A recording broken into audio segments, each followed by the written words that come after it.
नमस्कार, स्वागत है आपका डे 7 7वें दिवस में। आज का मूल जो हमारा टॉपिक है वो है अन्न व स्रोतस विद रिस्पेक्ट टू चरक चिकित्सा। इसके पूर्व जैसा कि हम प्रतिदिन करते आ रहे हैं उसमें हम आह्वान करेंगे और सभी लोगों से ये दृढ़ निश्चय का भाव लेंगे कि हम सभी अपने घर में रहें, स्वस्थ रहें, सेफ रहें, अपने परिजनों, अपने फ्रेंड्स, अपने दोस्तों, अपने रिलेटिव्स, इन सभी से प्रत्येक दिन यही कामना करें कि अपने घर में ही रहें, स्वस्थ रहें, आयुर्वेदिक जो शैली है उसे अपनाएं, आयुर्वेद दिनचर्या का पालन करें और साथ ही साथ भारत सरकार आयुष डिपार्टमेंट द्वारा जो प्रचलित प्रदर्शिका यानी कि जो गाइडलाइंस आई हैं उन सभी का पालन करते हुए आपका प्रतिदिन बिताएं।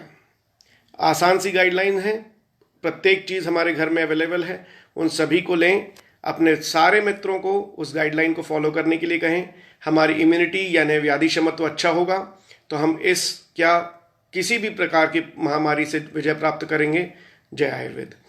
आज का टॉपिक बड़ा आसान सा टॉपिक है, अन्न व स्रोतस की व्याधियां और उनसे होने वाले विकार और उनका कोरिलेशन चिकित्सा में किस तरीके से करना है, चरक चिकित्सा में उसका क्या कोरिलेशन है और प्रैक्टिकली हम उसे किस तरीके से देखते हैं। इन सभी सवालों के उत्तर साइंटिफिकली देंगे इस लेक्चर में। सबसे पहले जब चरक चिकित्सा का हम अध्याय 15 देखते हैं तो वहाँ पर अचानक से अग्नि और अजीर्ण के बारे में बातें आती हैं। अब ये कोरिलेट कैसे होता है और कैसे इसे समझना चाहिए उसके बारे में हम शुरुआत लेते हैं। अन्न व स्रोतस का रेफरेंस चरक विमान स्थान अध्याय 5, जहाँ पर क्लियरली मेंशन है कि अन्न व स्रोतस दुष्टियाँ के हेतु क्या होते हैं। HLA ट्राइंगल को हम फिर से देखेंगे। H मतलब हेतु, L मतलब लक्षण और C मतलब उसकी चिकित्सा। लक्षणों को आने से पहले हमें हेतु जानना बड़ा आवश्यक है। अन्न व स्रोतस दृष्टि के जो मूल हेतु हैं उसमें जब हम उसका रेफरेंस देखते हैं तो हमें मिलता है अतिमात्रस्य च अकाले च अहितस्य भोजनात्। तो फर्स्ट सेगमेंट आता है अतिमात्रा। अब ये मात्रा कैसे तय करी जाए कि हमारी मात्रा जो है प्रत्येक व्यक्ति की मात्रा अलग अलग होगी। जो प्रत्येक व्यक्ति की क्योंकि प्रकृति अलग अलग है, उसके सेगमेंट अलग अलग है, उसकी बॉडी टाइप अलग है, उसकी थॉट अलग है, उसकी वर्किंग पैटर्न अलग है, इन सभी में मात्रा का निर्णय कैसे करें। सबसे ज़्यादा प्रैक्टिकल क्वेश्चन ये है जो कि लाइन शब्द लिखा है अतिमात्रा से। अब मात्रा का चयन कैसे करें, इसके लिए भी कोरिलेशन दिया है, इसके लिए भी साइंटिफिक हमारे पास वैलिडेशन है। आप जाइए चरक विमान स्थान अध्याय 8 में और श्लोक नंबर 120 में देखिए, वहां पर क्लियरली लिखा है कि आहार की मात्रा का निर्णय कैसे किया जाए, इसकी परीक्षण बताइए। इसकी परीक्षण में कहा जाता है कि 2 सेगमेंट में इसको डिवाइड करें। एक तो है अभ्यवरण शक्ति, मतलब कि कितना खाने की क्षमता है व्यक्ति की, और जरण शक्ति, वो कितना पचा सकता है। इन दोनों चीज़ों को अगर आप थोड़ा सा रूटीनली समझें तो आपको एक व्यक्ति की अति मात्रा जो है वो ना होके उसकी मात्रा प्राप्त होगी। सपोज एक पेशेंट आपके सामने है जो आपको बोलता है कि सर मैं 4 रोटियां खाता हूं लेकिन तब भी मुझे कॉन्स्टिपेशन रहता है, मुझे ऐसा लगता है मुझे भूख बिल्कुल नहीं लग रही है, मेरी बॉडी हैवी है और साथ ही साथ मुझे नौशिया फीलिंग रहती है, कभी कभी उल्टी जैसा भी लगता है। इसका मतलब है हमें लक्षणों की कुछ प्राप्ति हो रही है। इसमें फर्स्ट जो हमें हिंट मिलती है कि उसकी मात्रा कहीं जो उसकी अभ्यवरण शक्ति है उससे ज़्यादा मात्रा में तो नहीं खा रहा। तो 2 वैलिडेट रीजन है हमारे पास। चरक विमान स्थान अध्याय 5 जो हमें क्लियरली बोलता है अति मात्रा में खाने से आपको अन्न व स्रोतस दृष्टि के लक्षण क्रिएट होंगे, और सेकंड जो रेफरेंस है चरक विमान स्थान अध्याय 8 श्लोक नंबर 120 जो हमें बार बार इंडिकेट करता है कि आपकी अभ्यवरण शक्ति के अनुरूप ही पेशेंट को या फिर व्यक्ति को भोजन करना चाहिए। जरण शक्ति से हमें यह प्राप्त होता है कि कितना चीजें कितनी देर में पचती हैं। सुबह अगर उसका मोशन विदाउट एनी प्रॉब्लम, उसकी अपान वायु विदाउट एनी प्रॉब्लम बाहर आती है और उसका मोशन विदाउट टेकिंग एनीथिंग, बहुत ज़्यादा गर्म पानी पीने से या फिर कुछ और जो मेजर्स लोग लेते हैं उसके बिना ही अचानक उसे मोशन आराम से होता है, इसका मतलब है कि उसका जो भोजन है वो उसकी मात्रा अनुरूप लिया जा रहा है। फर्स्ट सेगमेंट अति मात्रस्य के बारे में कैसे वैलिडेट करना है, कैसे उसे समझना है, फर्स्ट सेगमेंट क्लियर हुआ। अकाले, अब काल का निर्णय कैसे किया जाए। काल को फिर से 2 भाग में विभाजित किया जाए। एक तो प्रत्येक दिन यानी कि जो हमारा डेली रूटीन है उसके अनुरूप काल को विभाजित करें। कि आपका काल कितने बजे आपको भोजन लेना चाहिए, कितने बजे नहीं लेना चाहिए। आइडियली अगर आप जैसे देखें कि ऑफिस टाइमिंग एंड एवरीथिंग अगर आप देखें तो 10 o'clock in the morning and 5 o'clock in the evening we should take the food. दो आहार काल हमेशा आचार्य चरक ने बताए हैं कि आहार काल दो होने चाहिए। इसको वैलिडेट करने के लिए जब आप देखेंगे कि जब संसर्जन क्रम के बारे में बताया गया है वमन या विरेचन के पश्चात, तो दो दो आहार काल प्रत्येक बार बताए गए हैं कि सुबह और शाम का भोजन। तो सुबह और शाम को अगर प्रैक्टिकली हम देखें तो सुबह 10 बजे और शाम को 5 बजे अगर हम फूड रूटीन बनाते हैं तो ये तो कालवत है। अगर इसके अलावा आप जो पिछला भोजन नहीं पचा है उस मात्रा में लें और बहुत ज़्यादा मात्रा में खाना लें तो ये अकाल का सेगमेंट क्रिएट होता है कि आपने सुबह 8 बजे खाना खाया, फिर 10 बजे भी अपनी मात्रा में बिना पचे हुए आपने फिर से खा लिया, तो अति मात्रा से अकाल है। सेकंड सेगमेंट भी आपको क्रिएट हो जाएगा। फिर आपको अन्न व स्रोतस दुष्टि के लक्षण प्राप्त होने के लिए कोई भी रुकावट नहीं होगी, डेफिनेटली वो लक्षण क्रिएट होंगे अगर आपने इन हेतुओं का सेवन किया तो। तीसरा है अहितस्य। अब देखिए जैसे मैंने अकाले के लिए आपको बोला, तो जब हमने वैलिडेट करना है तो कैसे वैलिडेट होगा अकाल को। चरक मीमांसन अध्याय 8 श्लोक नंबर 125, श्लोक नंबर 126 नंबर श्लोक में आपको मिलता है कितने काल में, मतलब कि कितना ऋतुओं के बारे में बताया है। तो इससे हमें ये इंडिकेशन आता है कि आपको ऋतु अनुरूप क्या क्या चीज़ें लेनी चाहिए, ये भी क्लियर होना चाहिए अकाले से।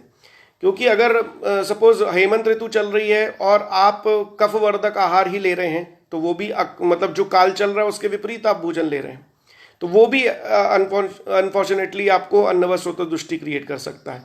ग्रीष्म के काल में अत्यधिक रुक्ष चीज़ों का सेवन करना, चणक का इस्तेमाल करना, ये भी आपको अकाले के अंतर्गत में गलत फूड आइटम सिलेक्शन का भी एक बहुत भाव है जो कि हमारे अन्न व स्रोत दुष्टि का बड़ा हेतु बन सकता है। इसके बाद अहितस्य, हितकारिता किस तरीके से पता चलती है। जो आपके लिए हितकारी है दूसरे के लिए सुखकारी हो सकता है। अब इसको जज करने के लिए जब हमने संहिता में से इसके रेफरेंस निकाले तो हमें चरक सूत्र स्थान अध्याय 30 श्लोक नंबर 24 में हितकारी और अहितकारी का वर्णन आया, हितायु और अहितायु। अब हितायु में बहुत क्लियरली हमने जब उसे रीड आउट किया और उसे समझा तो हमें बहुत अच्छा ज्ञान प्राप्त हुआ और हमें यह प्राप्त हुआ कि वहाँ पर स्पिरिचुअल कंसोलिडेशन के बारे में बोला है। अगर आप स्पिरिचुअली मतलब कि अपने मन को शांत करते हुए, अपनी आत्मा को शांत करते हुए, आपको रिलैक्स करते हुए, किसी को भी दुष्टि ना करते हुए, दान स्वभाव से और अच्छे मन से अगर आप भोजन को लेते हैं तो वो आपके लिए हितकारी भोजन ही होगा। इसका मतलब आप अगर सात्विक डाइट लेते हैं तो आपके लिए हितकारी ही होगी। ये इससे आपको प्रज्ञापराजन्य जो हेतु क्रिएट होता है अन्न व स्रोतस में, उससे भी शांति मिलेगी और हितकारिता लेने से आपकी वो हेल्दी लाइफस्टाइल होगी। अब what is healthy for the कफज, what is healthy for the पित्तज, what is healthy for the वातज, ये तो अकॉर्डिंग टू सिचुएशन है। जो व्यक्ति वातज है उसके लिए स्निग्ध आहार का सेवन करना हितकारी होगा। जो कि कफज व्यक्ति है जिसमें कफ का प्रादुर्भाव है, वहाँ पर स्निग्ध आहार लेना बहुत ज़्यादा प्रॉब्लमेटिक होगा। सो वी शुड अंडरस्टैंड कि हितकारी according to the situation, according to the प्रकृति, अकॉर्डिंग टू द काल, ये सब चीज़ों के कारण हितकारिता होगी। लेकिन एक चीज़ ज़रूर कॉमन है, अगर आप स्पिरिचुअलिटी से अगर अच्छे मन से, अच्छे भाव से अगर आप भोजन लेते हैं तो आपको किसी भी प्रकार से अन्न व स्रोतस दुष्टि नहीं क्रिएट होगी। इसका रेफरेंस डायरेक्टली चरक संहिता में दिया है।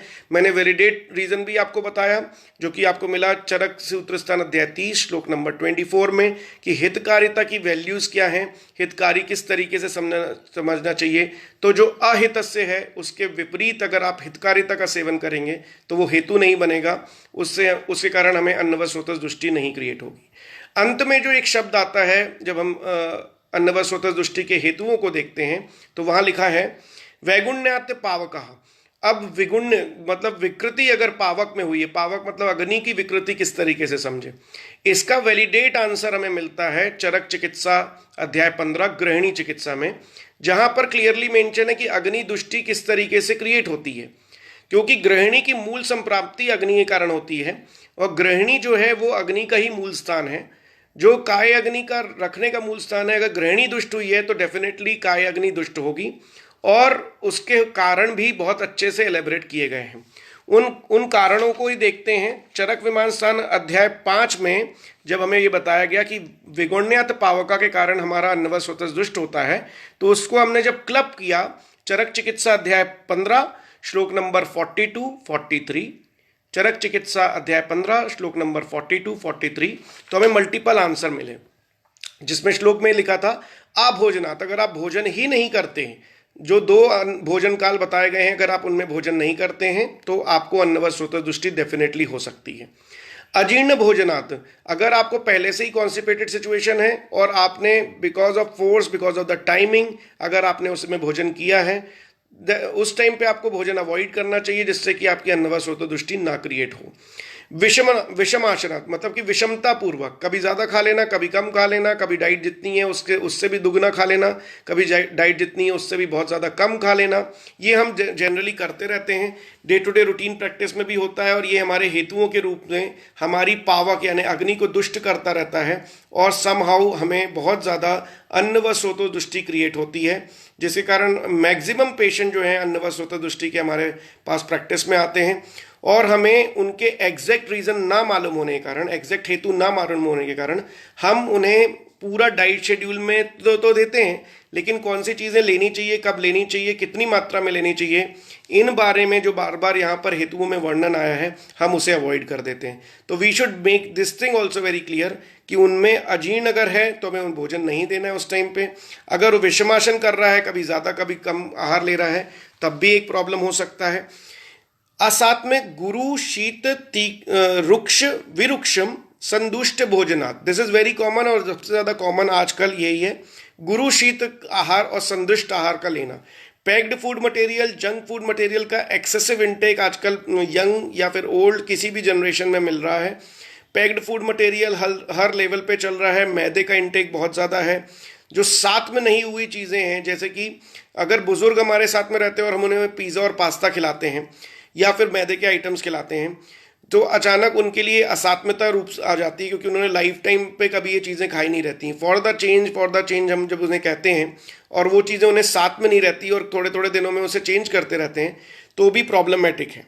कई बार जैसे उत्तर प्रदेश में लोग सरसों का तेल और बिहार में सरसों का तेल अत्यधिक यूज़ करते थे खाने में, अब क्या हुआ, साथ में बनाने के लिए लोग बार बार अपने ऑयल को चेंज करते हैं। मल्टीपल ऑयल चेंजेस के जो भी लॉजिक दिए जाते हैं वो हमारे लिए साथ में नहीं होता, और उनके कारण भी हमारी गृहिणी दुष्ट होती है, और उस गृहिणी दुष्टि के कारण हम अन्नवा स्वतः दुष्टि और अजीर्ण के लक्षणों को पाते हैं।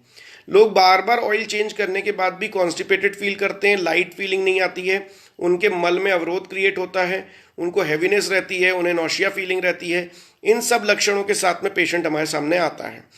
तो ये असात में गुरु शीत विरुक्ष संदुष्ट भोजनात्, ये क्लियरली बताया गया है। जहाँ पर चरक सिद्धि स्थान अध्याय 3 में आप जाएंगे तो इसका अगला रीजन आपको मिलेगा, जहाँ लिखा है विरेक वमन स्नेह विभ्रम, मतलब कि यहाँ पर एक बहुत ज़्यादा वैद्यजन्य जो हेतु आता है उसको भी अंडरस्टैंड करना चाहिए।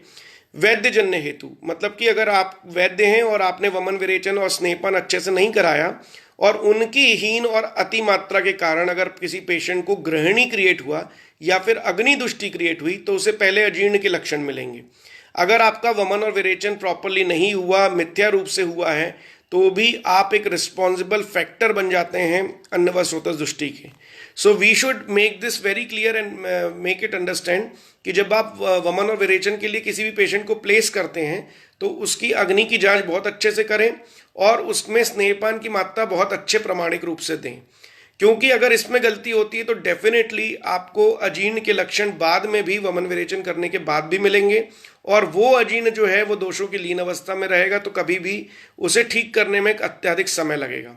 सो we should make this understand कि आपकी अग्नि दृष्टि में वमन और विरेचन के गलत तरीके से किए भी एक कारण बनेंगे। अधिकर्षणात् बहुत ज़्यादा कॉमन है। लॉन्ग लास्टिंग जो डिजीजेज हैं, कैंसर के जो पेशेंट हैं, उनमें भी अग्नि दृष्टि होने का एक बड़ा कारण होता है। तो जब भी आप मेडिसिन किसी भी कैंसरस पेशेंट को देने वाले हैं तो उसकी अग्नि जो कि कम हुई है इस हेतु के कारण, जो कि बहुत ज़्यादा कर्षण हुआ है, तो हमें पहले स्नेहपान करके या फिर उसकी अग्नि को दीपन करके अग्नि दीपन के द्रव्यों के माध्यम से फिर ट्रीटमेंट मॉड्यूल स्टार्ट करना चाहिए। तो अधिघर्षणात् हमें एक इंडिकेशन देता है कि आपको इन्हीं कारणों से कोई प्रॉब्लम अगर आपको क्रिएट हो रही है, जैसे लॉन्ग लास्टिंग पेशेंट है, लॉन्ग डिजीज लास्टिंग पेशेंट है, तो उसमें आपको सोच समझ के चिकित्सा करनी चाहिए। और ये एक और इंडिकेशन है कि आपको अगर लॉन्ग लास्टिंग पेशेंट है और उसका वेट बहुत रिड्यूस हो गया है, तो उस पेशेंट में अग्नि दीपन हमारा प्राइमरी लाइन ऑफ ट्रीटमेंट होना चाहिए। देश काल ऋतु इनके कारण भी, ऋतु मैंने आपको ऑलरेडी समझाया था। काल के बारे में भी मैंने बताया था कि अगर आप अन्य काल में खाना लेते हैं, जैसे कि आपका इंडाइजेशन आपको पहले से ही है और आप उसके ऊपर से खाना ले रहे हैं, तो भी आपको एक प्रॉब्लम क्रिएट होगी। देश के लिए बहुत इंपॉर्टेंट है। लोग बहुत ट्रैवल करते हैं, अलग अलग जगहों पे खाते हैं। जैसे कि जब हम दिल्ली जाते हैं या फिर नॉर्थ इंडिया जाते हैं, तो आपको देखने मिलेगा कि लगातार लोग साउथ इंडियन फूड को बहुत हैवी क्वांटिटी में खाते हैं। जो नॉर्थ इंडियन फूड उसका फोटे नहीं है, जो साउथ इंडियन फूड जो प्रोवाइड हो रहा है नॉर्थ इंडिया में इन रेस्टोरेंट, तो आपको ये बहुत क्लियरली समझ में आएगा कि ये देश के विपरीत आप भोजन जो ले रहे हैं लगातार, उसके कारण भी आपकी जो पावक है यानी कि अग्नि है वो दुष्ट हो रही है, और वो भी आपके इंडाइजेशन का और या फिर अन्नवस्त्र दुष्टि का एक बहुत बड़ा हेतु है। लास्ट में मल में मूत्र के विधारण करने से, ऐसा रेफरेंस जब भी आता है तो यू शुड ऑलवेज रेफर चरक सूत्र स्थान अध्याय 7, जहां पर आपको प्राप्त होगा कि अरुचि या फिर ऐसा अन्नवस्त्र दुष्टि का कौन सा लक्षण किन किन वेगों के विधारण से होता है। तो आपको मिलेगा उद्गार के वेग का विधारण करने से, क्षुधा के वेग का विधारण करने से, और नेत्र से अगर एक्सेसिव लेक्राइमेशन हो रहा है तो इससे भी। जब आप नेत्रों के बारे में देखते हैं तो आपको समझ में आता है कि अगर एक्सेसिव लेक्राइमेशन हो रहा था और आपने उसे रोका था, इसका मतलब है कि जो नेत्र जो कि पित्त का स्थान है वही हमारी पित्त और मज्जा की दुष्टि क्रिएट कर के लक्षण दिखाता है, और मज्जा दुष्टि भी नेत्रों से लिंक्ड है। तो इसीलिए वाष्प का अवरोध करने से, मतलब कि आंसुओं को भी रोकने से, क्षुधा को भी रोकने से और उद्गार को भी रोकने से, इन तीनों के रोकने से हमें पावक दुष्टि यानी अग्नि दुष्टि के लक्षण प्राप्त होंगे, और वो अग्नि दुष्टि के लक्षण कॉमनली अन्न व स्रोतस दुष्टि के भी लक्षण होंगे। Then again we will refer Charak विमान स्थान अध्याय 5, और हमें प्राप्त होगा कि चरक विमान स्थान अध्याय 5 श्लोक नंबर 7 में अनन्नाभिलाषा, आरोचक, अविपाक और छर्दी, ये मेन लक्षण मिलते हैं। मतलब कि भोजन की इच्छा ना होना, डिस्पेप्सिया क्रिएट हो जाना, उसे बिल्कुल भूख नहीं लगना। सेकेंडली आरोचक, बिल्कुल भी लैक ऑफ एंथुजियाज्म, रुचि का लॉस होना, जिस भी प्रति उसे जिन भी चीज़ों के प्रति उसे रुचि थी वो भी समाप्त होने लग जाती है। वो रुचिकर जो चीज़ें होती हैं उनमें भी उसका एंथुजियाज्म खत्म होने लगता है। अविपाको, indigestion, as I told you, जब आप अग्नि को दुष्ट करेंगे, जो भी हमने कारण अभी डिस्कस करे, उन सभी के कारण अविपाक यानी कि इंडाइजेशन सिम्टम आपको मिलेगा। पेशेंट बड़ा कॉमनली और बड़े आसानी से बोलता है कि मुझे मेरा पेट ठीक नहीं रहता है, मुझे इंडाइजेशन लगता है, I am not feeling well, मैं काफ़ी एंथुजियास्टिक नहीं रहता, थका थका सा रहता हूँ। ये सभी लक्षण अन्न व स्रोतस दुष्टि में भी हमें समझना चाहिए। दीज आर द लक्षण विच आर लिंक बिटवीन अन्न व स्रोतस एंड रस व स्रोतस। तो रस और अन्न व स्रोतस के लक्षणों को मिलाकर चिकित्सा करें। दोनों में आप जब देखेंगे तो आपको चिकित्सा एक ही मिलेगी, लंघन करना। लंघन के प्रकारों में हमने देखा था कि शमन औषधियों में दीपन और पाचन इसकी मेन चिकित्सा थी। यहाँ पर भी दीपन और पाचन ही मेन चिकित्सा है। यहाँ पर भी आम की चिकित्सा करने के लिए बोला है, वहाँ पर सर्वे लंघनम औषधम ऐसे बोला है कि सभी प्रकार के लंघन इसकी औषधि होते हैं। इसी प्रकार यहाँ पर आम की चिकित्सा करने के लिए कहा है, यहाँ पर शमन प्रकार के लंघनों का इस्तेमाल करते हुए आप इसकी चिकित्सा ले सकते हैं। वैलिडेट करने के लिए चरक सूत्र स्थान अध्याय 22 में जाएं, चरक सूत्र स्थान अध्याय 28 में जाएं। 28 में आपको लिखा है सर्वे लंघन औषधम।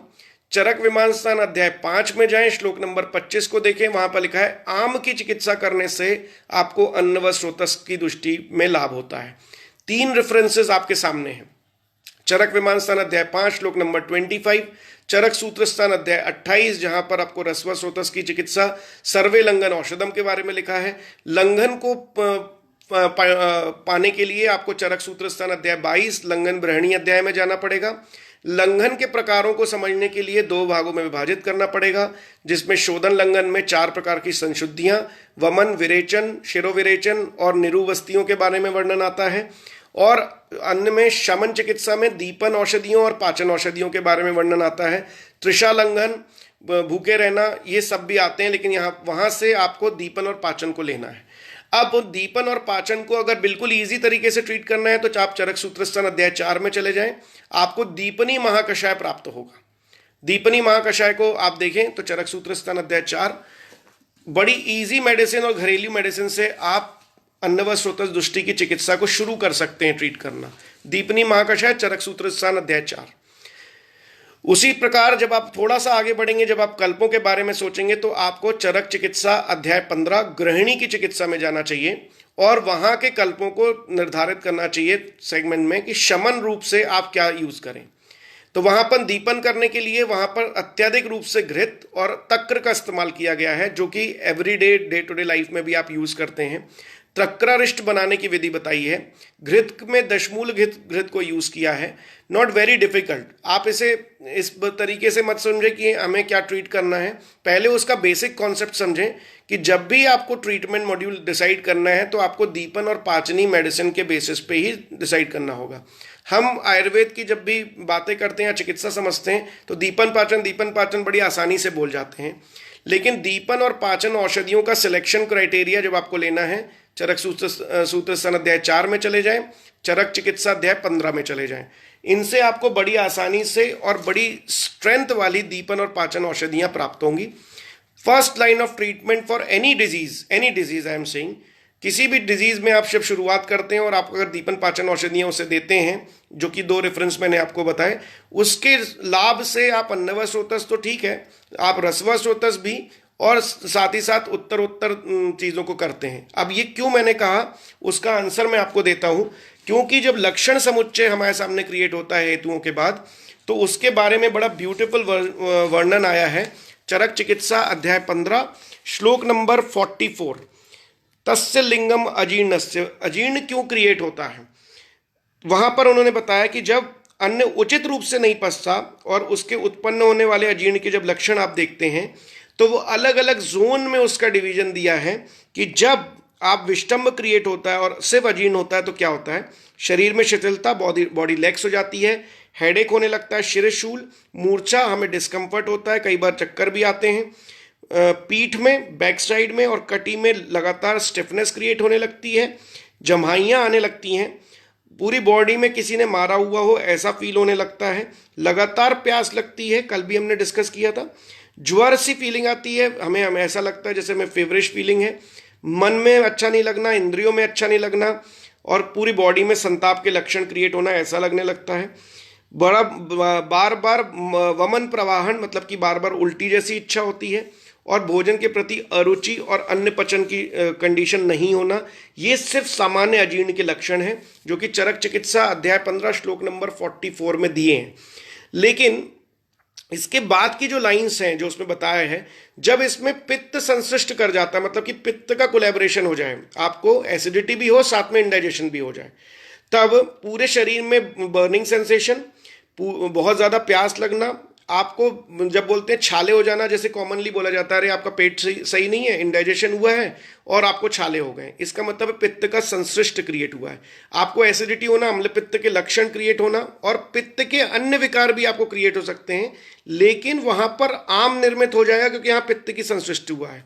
लेकिन अब कफ की जब संसृष्टि आती है तो यहाँ बार बार बोला है आपको यक्ष्मा भी हो सकता है, धातु, क्योंकि अन्य धातु हैं जैसे रस, रक्त, मांस, मेद, अस्थि, मज्जा, शुक्र, अगर उसके पहले ही रस बनने से पहले ही अगर आहार रस में आम की उत्पत्ति हो गई है और आम विष के रूप में आ गया तो डेफिनेटली यक्ष्मा के रूप में आपको लक्षण दिख सकते हैं। एक्सेसिवली यक्ष्मा जैसे डीजनरेटिव चेंजेस आपको प्रत्येक धातु में मिलने लग जाएंगे। पीनस क्रिएट होना, पहले आप जरूर ध्यान दें, कभी भी बहुत इजी वे में अगर रनिंग नोज हो रही है, कंटिन्यूस रनिंग नोज हो रही है तो इसको बिल्कुल लाइटली ना लें। ये आपकी शुक्र व स्रोत दुष्टि, मतलब कि सारे धातुओं की दुष्टि भी एक इंडिकेट करती है। प्रमेय के लक्षण क्रिएट होना, एक्सेसिव यूरिनेशन अगर हो रहा है उस पेशेंट को, क्योंकि प्रभुत मूत्रता शुरू होने लगती है और ऐसे अत्यधिक भूख लगती है जो कि सही नहीं होती, मतलब कि एक फेक रूप से उसको भूख लगती है, तो भी हमें प्रमेय के इंडिकेटेड कंडीशन इनको समझना चाहिए। और कफजन्य विकार होते हैं तो वात में क्या होगा, पित्त में क्या होगा और कफ में क्या होगा, इन चीज़ों को समझने, आमविष किस तरीके से हर दोष के साथ जाके अलग अलग लक्षणों को क्रिएट करता है। हम कहते हैं सर्वे रोगापि मंदग्नि, उसका ही डायरेक्ट रेफरेंस है किस तरीके से ये होता है। जब वो मूत्राशय में जाता है तो मूत्र के संयुक्तों के मूत्र विकार क्रिएट करने लगता है। जब वो मल में जाता है तो अनेक प्रकार के मल और उदर विकार क्रिएट करेगा, जैसे उदर होना, अर्श होना। ये सब कब हो गए? जब वो पक्वाशय के बाद पुरीश के साथ मिलने लग जाएगा और आपको उदर जैसे अन्य लक्षण मिलेंगे, वहां पर ब्लॉकेजेस क्रिएट होगा। जब वो धातुओं से मिलता है तो प्रत्येक धातु के, जैसे रसादि विकार, रस के विकार, दुष्ट विकार, रक्त के दुष्ट विकार, मांस के, मेद के, अस्थि के, मज्जा के, शुक्र के, ऐसे ही प्रत्येक व्याधियां क्रिएट होंगी। और जो व्याधि क्रिएट होने का जो सेगमेंट है वो इसी सूत्र से आपको पता चलेगा। चरक चिकित्सा अध्याय 15 श्लोक नंबर 44 to 50 आपको ये क्लियर हो जाएगा, ये वैलिडेट हो जाएगा कि हर एक डिजीज के रिस्पॉन्सिबल अन्न व स्रोतस दुष्टि है, और उसमें भी मुख्य कारण आम है। अगर आपकी भोजन और लाइफस्टाइल प्रॉपर नहीं है तो you may lead to any kind of disorder. जहां पर भी आम की गति होगी वही आपको डिजीज क्रिएट हो जाएगी, चाहे वो मूत्र विकार हो, चाहे वो पुरीश विकार हो, चाहे वो उदर हो, चाहे वो रस व प्रदोषज विकार हो या शुक्र प्रदोषज विकार हो। Anything can be happen because of the आम क्रिएशन। और अगर आपको आम क्रिएट हो रहा है इसका मतलब आपका अन्न व स्रोत दुष्ट है। चिकित्सा बड़ी आसान है, ये सब तो सही है, लेकिन चिकित्सा बड़ी आसान है। मैंने आपको बताया चिकित्सा में आपको सिर्फ दीपन और पाचन करना है। दीपन और पाचन करना मतलब कि उसकी अग्नि को, उसकी गृहिणी को ठीक करना, उसकी पावक को मतलब अग्नि को बढ़ाना, जिसके लिए आपको चरक सूत्र स्थान अध्याय 4 में जाना है और दीपनी महाकषाय को देखना है, जिससे आपको बेसिक मेडिसिन क्या यूज करनी है स्टार्टअप करने के लिए, मेडिसिन स्टार्ट करने के लिए वहां आप पहुंचिए। क्योंकि औषध चतुष्क के रूप में चरक ने अपने बिल्कुल स्टार्टिंग मास्टर फॉर्मूले वहीं बता दिए हैं। तो आपको पहुंचना है चरक सूत्र स्थान अध्याय 4 और दीपनी महाकषाय को निकालना है। वहां आपको मिलेगा अध्याय 4 में श्लोक नंबर 9 में पिप्पली पिप्पली मूल चव्य चित्रक श्रृंग वेर अम्ल वेतस मरीच अजमोदा भल्लातक अस्ति हिंगु निर्यासा इति दशेमानी दीपनयानी भवंती। See the very easy things which we are having every day. पिप्पली पिप्पली मूल चव्य चित्रक शुंठी षडूषण पंचकोल का यूज करें। बिल्कुल इजी ट्रीटमेंट से वैलिडेट ट्रीटमेंट है और प्राइमरी लाइन ऑफ ट्रीटमेंट है। कहीं पर भी आप अन्न व स्रोतस दृष्टि में फंसें या फिर ऐसे लक्षणों को प्राप्त हों तो सिंपल दीपन द्रव्य देकर आप उसकी ट्रीटमेंट मॉड्यूल स्टार्ट कर सकते हैं। बहुत सारे अन्य इजी मेडिसिन हैं, मैंने आपको नाम भी दिए कि आप तक्रारिष्ट का इस्तेमाल कर सकते हैं, दशमूल घृत का इस्तेमाल कर सकते हैं। सी मेडिसिन बताने से ज़्यादा इंपॉर्टेंट होता है पेशेंट डायग्नोसिस, उसके हेतुओं को लक्षण के साथ मिलाना और उस लक्षण के बाद उसके चिकित्सा के मूल को समझना कि दीपन पाचन हमारा मेन कॉन्सेप्ट रहेगा, यहाँ पर हमको ये ट्रीट करना है। यहाँ पर शोधन प्रक्रियाओं के बारे में एक्सेसिव वर्णन नहीं है। यहाँ पर शमन प्रक्रियाएं और शमन दीपन और पाचन प्रक्रिया मतलब कि शमन प्रकार के लंघन से ही आप इसे ट्रीट कर सकते हैं। इन्हीं शब्दों के साथ अन्न व स्रोतस दृष्टि के मेन चिकित्सा उपक्रम को मैंने आपको समझाया। यहाँ पर इलेबरेटिवली अगर आपको रेफरेंस यूज करना है तो चरक चिकित्सा अध्याय 15 को यूज करें, उसमें बताई गई शमन चिकित्सा का प्रयोग करें। शमन चिकित्सा के साथ डे टू डे लेवल पे बस उतना ये ध्यान रखें कि आप जितना निदान परिवर्जन इन द केस ऑफ अन्न व स्रोतस करेंगे उतनी ही जल्दी आप ट्रीटमेंट मॉड्यूल को सक्सेस पाएंगे। अगर आपने अन्न व स्रोतस, स्पेसिफिकली अन्न व स्रोतस में और रस व स्रोतस में अगर आपने उनके हेतुओं को स्टॉप नहीं किया तो आपको ट्रीटमेंट कभी भी सक्सेसफुल नहीं मिलेगा, अपुनर्भवता नहीं होगी। मतलब कि पुनर्भव ट्रीटमेंट अगर आपको अपुनर्भव ट्रीटमेंट करना है तो आपको निदान परिवर्जन पहले ही इन दोनों स्रोतसों में ब्लॉक करना पड़ेगा, अदरवाइज पुनर्भव होगा और डिजीज आपको बार बार दिखेंगी। अविपाक के लक्षण, छर्दी के लक्षण आपको हर दिन मिलेंगे, अरुचि आपको प्रत्येक दिन मिलेगी। वो पेशेंट कभी भी ईजी और रिलैक्स नहीं मिल पाएगा। सो बी केयरफुल अबाउट द निदान। हेतु, लक्षण और चिकित्सा को ट्राइंगल बना के ट्रीट करें और हर प्रत्येक जगह उसका उपयोग करें। यहाँ के मूल कीवर्ड्स थे चरक चिकित्सा अध्याय 15 गृहिणी, चरक सूत्र स्थान अध्याय 28, चरक सूत्र स्थान अध्याय 22, चरक विमान स्थान अध्याय 5। ये हमारे मूल चैप्टर्स थे जिनके कारण हम अन्न व स्रोतस को आसानी से समझ पाए। सादर धन्यवाद। फिर से वही आह्वान, प्रत्येक दिन stay at home and be safe. आप जितना घर पे रहेंगे, आयुर्वेद का जितना पालन करेंगे, आयुष गाइडलाइन को पूरी तरह पालन करें और उन्हीं द्रव्यों का इस्तेमाल करें। प्रत्येक दिन पूरी तरह से गुनगुने पानी पर रहें। जितना आप गुनगुना पानी पिएंगे उतना ही जल्दी आप डिटॉक्स प्राप्त होगा और उतना ही जल्दी आपको दीपन और पाचन के लक्षण मिलेंगे। जितनी आपकी अग्नि अच्छी रहेगी, जैसे मैंने आपको बताया कि अगर आपको आम प्राप्त होता है तो प्रत्येक व्याधि का मेन कारण वही है। जिस जिस जगह पे वो आम जाएगा वहां उसके व्याधि के लक्षणों को देकर एक नामकरण एक व्याधि का हो जाएगा, लेकिन मूल कारण आम है और अग्नि की दुष्टि है। इन्हीं शब्दों के साथ मैं विराम लेता हूं। सादर धन्यवाद, नमस्कार। कल फिर से मिलेंगे अगले स्रोतस के साथ। वहां पर फिर रसव स्रोतस को डिस्कस करेंगे। जैसे हमने ज्वर को सिर्फ समझा था, हम रसव स्रोतस की अन्य व्याधियों को भी समझेंगे। सादर नमस्कार।